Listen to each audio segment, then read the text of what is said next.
है। जैसे आप जानते ही हैं, एक हफ्ते पहले बस रामनवमी पड़ी थी।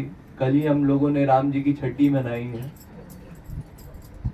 हर बार भगवान अवतार लेकर के ये सिद्ध करते हैं कि भगवान हमारे बीच आकर के लीला करते हैं, और वो लीला भगवान अकेले नहीं करते।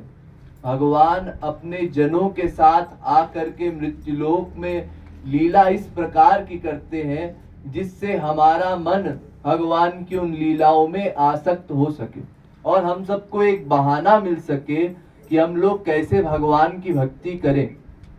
भगवान स्वयं आकर के या अपने जनों को भेज करके हमें ये संदेश देते हैं कि जैसे हनुमान जी भक्ति करते हैं उस प्रकार की भक्ति तुम लोग करो।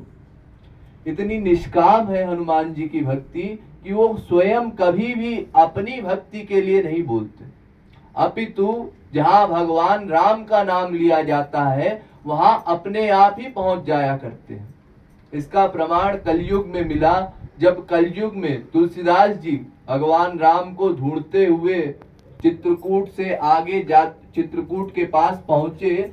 उस समय उन्होंने जाकर के राम कथा में देखा कि सबसे पहले एक व्यक्ति आया करता है जो कि सबसे पहले जा करके बैठता है, पूरी राम कथा सुनता है और अंत में सबके जाने के बाद ही विदाई लेता है।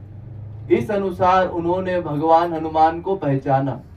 यानी ये बात प्रमाणित की कि कोई अगर वास्तव में निष्काम भक्त है तो भगवान की भक्ति करने में उसको स्वाभाविक रस मिलता है। उसका कोई काम नहीं है, ये सेवा नहीं है, लेकिन अपने आप इतना उसको रस मिलता है भगवान नाम का कीर्तन करने में, भगवान नाम का जप करने में, कि उससे रहा नहीं जाता। जहां भगवान की, जहां अपने इष्ट की, जहां अपने शरण्य की भक्ति हो रही हो वहां अपने आप पहुंच जाया करता है, और यहां तक कि बहाना ढूंढा करता है कि किस प्रकार से हमें अपने स्वामी की सेवा प्राप्त हो। रामावतार काल में एक बार ऐसा हुआ कि जितने भगवान के मित्र थे, जितने भगवान की शरण में लोग थे, चाहे वो सुग्रीव हो, चाहे वानर सेना के अन्य लोग हो, चाहे विभीषण हो, एक दिन सबने मिल करके भगवान राम से शिकायत की कि प्रभु हम लोग रोज देखते हैं आपको कोई जरूरत पड़ती है तो हम लोग हनुमान तुरंत जा करके आपका काम कर देते हैं। तो ये बात, तो उन्होंने हनुमान जी को बुलाया, कहा अब ये सब लोग अपनी सेवा ले लें, उसके बाद तुम अपनी सेवा चुनना। हनुमान जी ने कहा बिल्कुल ठीक। अब सब लोगों ने अपनी अपनी सेवा लेना शुरू किया। किसी ने कहा हम श्रृंगार के समय राम जी की सहायता करेंगे, किसी ने कहा हम राम जी को पंखा करेंगे, किसी ने कहा हम राम जी जब आसन पर बैठेंगे उस समय उनका छत्र पकड़ेंगे। सब ने अपनी अलग अलग सेवा ले ली। अब जब सब ने सेवा ले ली तो हनुमान जी की तरफ देखा गया, अब तो हमने सब ले लिया, अब तुम क्या करोगे? हनुमान जी ने मुस्कुरा करके कहा प्रभु हम आपके पास खड़े रहेंगे। राम ने कहा ये कैसा काम है? अरे प्रभु आपको जोहाई आएगी हो सकता है, तो जब जोहाई आएगी तो मेरी सेवा ये है कि मैं चुटकी बजाया करूंगा। जब आपको जोहाई आएगी तो उस समय चुटकी बजाऊंगा ताकि आपकी जोहाई बंद हो जाए, और जोहाई तो पता नहीं आपको कब आएगी, इसलिए मुझे सदैव तत्पर रहना पड़ेगा, किसी सेकंड आपको मेरी जरूरत पड़ जाए। यानी साधक को सेवा करने का अवसर अपने आप ढूंढ लेना चाहिए। ये सोचना नहीं चाहिए कि हमको कोई सेवा दे। अरे हम लोग वास्तव में श्री कृष्ण के दास है, नित्य दास। वेद कहता है कि इस जीव का स्वरूप ही है श्री कृष्ण का दास होना। इसलिए सेवा करने में कोई छोटी बात या संकोच वाली बात हम लोगों को नहीं करनी चाहिए, उल्टा बलिहार जाना चाहिए कि हमारा जो लक्ष्य था, हमारा जो स्वभाव था, वो हमको पूरा करने का मौका मिला है।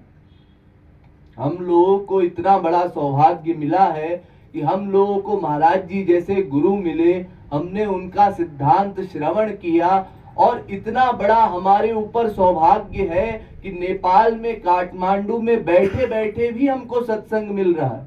ये भी नहीं कहा जा रहा कि आप लोग जाइए इंडिया महाराज जी के आश्रम जा करके ही भक्ति कीजिए। महाराज जी ये समझते हैं आप हर दिन नहीं जा सकते, तो यहाँ भी कम से कम हमको सत्संग का माहौल मिलता रहे, इसलिए इतनी सुविधा आप लोगों के लिए कर दी गई है। यहाँ महाराज जी का सत्संग चल रहा है। ये तो हमारे ऊपर निर्भर करता है कि हम लोग किस प्रकार से इसको ग्रहण करते हैं। वास्तव में कलयुग में केवल भगवान नाम कीर्तन से ही भगवान को पाया जा सकता है। कलयुग योग यज्ञ नहीं ज्ञाना, एक आधार राम गुण गाना। तुलसीदास जी लिखते हैं कलयुग में इतना आसान है भगवान को पाना कि भीतर से प्रेम भर करके केवल भगवान का कीर्तन किया जाए, इससे भगवान पिघल जाते हैं। और कोई चीज भगवान नहीं मानते।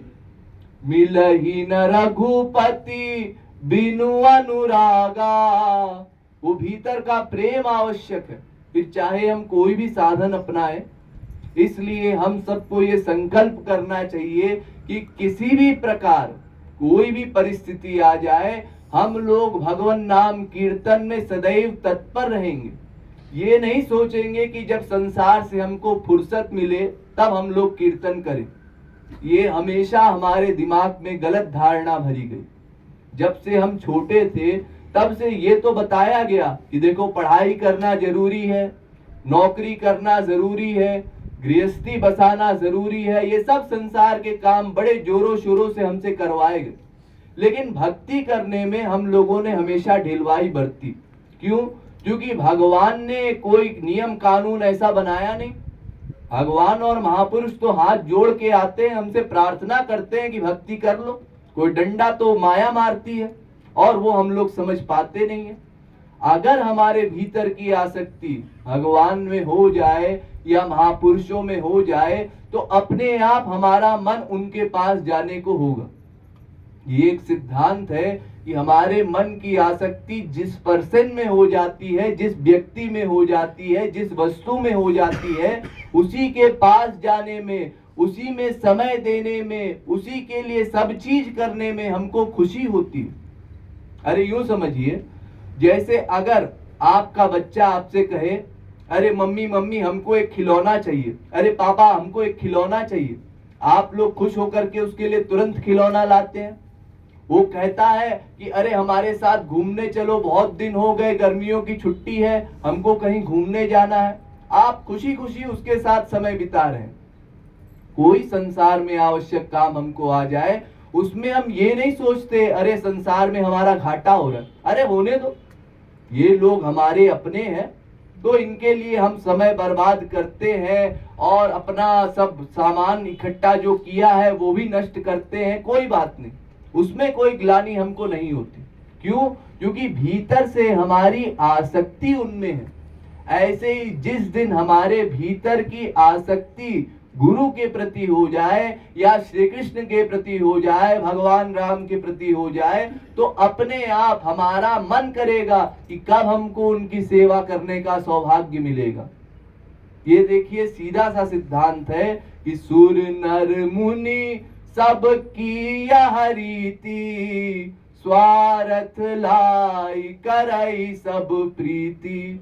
जितने लोग हैं इस मृत्युलोक में, सभी जीव अपने सुख के लिए ही प्रयत्न करते हैं। और सुख किसमें मिलता है? जाते कछु निज स्वार्थ होई, ता पर ममता करे सब कोई। जो व्यक्ति जिस चीज में अपना स्वार्थ मान लेता है, जिस चीज में समझता है कि हमारा यहाँ स्वार्थ हल होना है, उसी में सुख मानता है। तो हम लोगों ने हमेशा माना कि संसार में समय देने से हमारा स्वार्थ हल होगा, लेकिन बूढ़े हो गए और ये रियलाइज भी हुआ कि संसार में समय देने से कुछ नहीं हुआ, फिर भी सर पीटते हैं और बार बार संसार की तरफ जाते हैं।